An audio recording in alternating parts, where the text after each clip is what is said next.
భారతదేశ పరంగా అయితే ఆయిల్ విషయంలో కీలకమైనటువంటి అడుగులే వేస్తుంది. వెనుజులా దగ్గర నుంచి మనం క్రూడ్ ఆయిల్ 55 నుంచి $60 పర్ బ్యారెల్ తీసుకుంటున్నాం. అది రిఫైన్ చేయడానికి $8 నుంచి $10 పడుతుంది. టోటల్ గా ఇవన్నీ కలిపితే $85 నుంచి $95 మనకి పడుతుంది.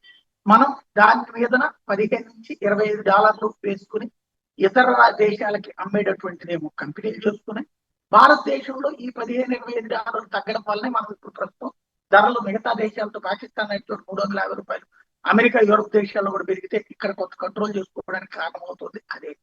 అయితే క్రమంగా ఈ ట్రాన్స్పోర్టేషన్ కాస్ట్ పెరుగుతుంది. దాని ఇంపాక్ట్ తో రాబోయే రోజుల్లో ఇప్పుడు ప్రస్తుతం అయితే కనుక డైలీ ఏదైతే 4.5 మిలియన్స్ నుంచి 7.5 మిలియన్ డాలర్లకు సంబంధించినటువంటి ఇన్కమ్ సోర్సెస్ నడుస్తున్నాయి.